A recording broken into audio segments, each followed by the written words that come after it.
السلام علیکم پیارے دوستو، آج میں حاضر ہوئی ہوں آپ کے پاس ایک سبق آموز اور دلچسپ کہانی لے کر۔ پیارے دوستو، ایک مچھیرا تھا جو نہایت ہی غریب تھا لیکن خدا ترس انسان تھا۔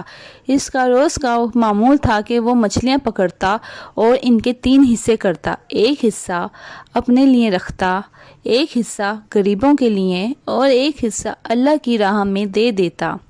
قناعت کا یہ عالم تھا کہ جب تک وہ پہلا شکار ختم نہ ہو جاتا وہ دوبارہ شکار کرنے نہ جاتا۔ ایک دن اس کی بیوی اس کی شکار کی گئی لائی ہوئی مچھلی کو کاٹ چھیل رہی تھی کہ اس نے حیرت ناک منظر دیکھا۔ ایک چمکتا دمکتا موتی مچھلی کے پیٹ میں سے نکلا۔ سبحان اللہ، میرے سرتاج، دیکھیں تو صحیح، مچھلی کے پیٹ سے کتنا خوبصورت موتی نکلا ہے۔ میری پیاری بیوی، دکھاؤ مجھے تو صحیح یہ کیسا موتی ہے۔ اس کو بیچ کر لگتا ہے آج ہمیں مچھلی کے علاوہ اور کچھ کھانے کو مل جائے گا۔ مچھیرے نے بیوی سے موتی لیا اور اپنے محلے کے قریبی سونار کے پاس گیا۔ السلام علیکم۔ وعلیکم السلام جناب، دیکھیں یہ موتی مجھے مچھلی کے پیٹ سے ملا ہے، اس کو میں آپ کو بیچنے آیا ہوں، لاؤ دکھاؤ دیکھوں ذرا کیسا موتی ہے۔ سونار بولا، سبحان اللہ، یہ تو بہت عظیم الشان موتی ہے، میرے پاس تو اس کو خریدنے کی استطاعت ہی نہیں ہے۔ اپنی دکان، گھر بار سب کچھ بھی آپ کو دے دوں تو اس کی قیمت ادا نہیں ہو سکتی۔ سونار بولا، تم ایسا کرو، یہ موتی لے کر قریبی شہر کے سب سے بڑے سونار کے پاس لے جاؤ، شاید وہ اس کو خرید لے اور قیمت ادا کر دے۔ سونار بولا، اچھا ٹھیک ہے، میں جاتا ہوں۔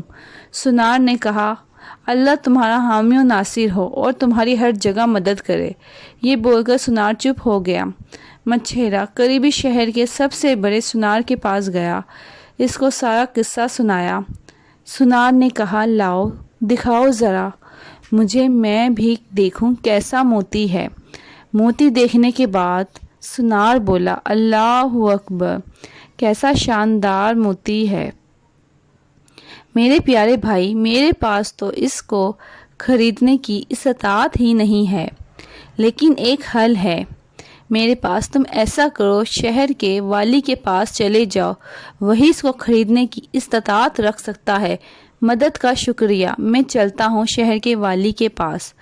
تھوڑی دیر بعد مچھیرا شہر کے والی کے دروازے کے پاس کھڑا تھا اور اندر داخلے کی اجازت چاہ رہا تھا کہ وہ اپنی قیمتی چیز اسے دکھائے اور اس کی قیمت لے کے جا سکے۔ تھوڑی دیر بعد وہ شہر کے والی کے دربار میں اس کے سامنے کھڑا تھا اور کہہ رہا تھا، میرے آقا، یہ دیکھیں، قصہ یہ ہے، مجھے یہ مچھلی کے پیٹ میں سے ملا ہے۔ موتی دیکھنے کے بعد شہر کا والی بولا، اللہ اکبر، کیا شاندار موتی ہے، میں تو ایسی چیز دیکھنے کے حسرت میں تھا، لیکن میں تمہیں اس کی قیمت کیسے ادا کروں؟ تم ایسا کرو، میرے خزانے میں چلے جاؤ، وہاں تمہیں 6 گھنٹے گزارنے کی اجازت ہوگی، تم سے جتنا مال و متاع اٹھایا جا سکے تم لے جاؤ، اور اس کے علاوہ میں تمہیں کچھ نہیں دے سکتا، شاید اسی طریقے سے تمہارے موتی کی قیمت کچھ ادا ہو سکے۔ تم میرے خزانے میں 6 گھنٹے گزارو اور جس قدر جو چیز پسند آئے تم اٹھا کر لے جاؤ، میں یہی ادا کر سکتا ہوں، اس سے زیادہ میرے پاس استطاعت نہیں ہے کہ میں ادا کروں۔ کچھ دیر بعد وہ والی شہر کے خزانے کے کمرے میں داخل ہوا۔ وہ خزانہ دیکھ کے دنگ رہ گیا، ہر طرف ہی خزانہ تھا اور خزانے میں 3 حصوں میں بٹا ہوا تھا۔ ایک حصہ ہیرے جواہرات، سونا چاندیوں سے بھرا ہوا تھا، دوسرا حصہ مخملی پردوں، ریشمی بستر سے سجا ہوا تھا جس پہ لیٹتے ہی بندہ آرام و سکون کی نیند سو جائے، اور تیسرا حصہ طرح طرح کے کھانوں سے سجا ہوا تھا جسے دیکھ کر کوئی بھی اپنے آپ کو روک نہ سکے۔ مچھیرے نے کہا، آج تو شروعات میں طرح طرح کے کھانے کھا کے کرتا ہوں، نہ جانے کتنے دنوں بعد ایسے لذیذ کھانے کھانے کو ملے ہیں، میں آج پیٹ بھر کے کھانا کھاؤں گا، اس طرح کا کھانا تو میں نے کبھی زندگی میں نہیں دیکھا۔ اس طرح مچھیرا خزانے کے تیسرے حصے میں داخل ہو گیا اور اس نے پیٹ بھر کے کھانا کھایا اور کہا، اس طرح سے مجھے خوب انرجی آئے گی، اور وہ وہاں پر 2 گھنٹے گزار چکا تھا۔ پھر وہ وہاں سے نکل کر خزانے کی طرف جا ہی رہا تھا کہ اسے مخملی بستر نظر آیا۔ اس نے سوچا کہ ابھی تو کافی ٹائم ہے، کیوں نہ میں اس پہ سو جاؤں، مجھے تو تھوڑا سکون ملے اور راحت ملے گی، تو مجھے خزانہ اکٹھا کرنے میں آسانی رہے گی۔ مچھیرے نے تکیے پہ سر رکھا اور گہری نیند سو گیا۔ کافی دیر سونے کے بعد اس کی آنکھ کسی کی لات مارنے سے کھلی۔ وہ ہڑبڑا کے اٹھ گیا۔ یہ کیا؟ اٹھ جا احمق، تیرا ٹائم ختم ہو چکا ہے۔ مجھ پہ رحم کرنے والی شہر کیسے ممکن ہو سکتا ہے؟ ابھی تو میں نے خزانہ اکٹھا ہی نہیں کیا، تجھ کو دی ہوئی مہلت ختم ہو چکی ہے۔ تو نے 6 گھنٹے اپنے کھانے پینے میں اور سونے میں گزار چکے ہو، اب تم یہاں سے چلے جاؤ۔ تو نے غفلت میں سارا ٹائم گزار دیا۔ تو نے 6 گھنٹے سمیٹنے کے لیے دیے گئے تھے کہ تو جتنا چاہے اس خزانہ سمیٹ لے، اور جب یہاں سے باہر جائے تو اس سے بہتر کھانا کھا سکے، اس سے بہتر بستر پہ سو سکے۔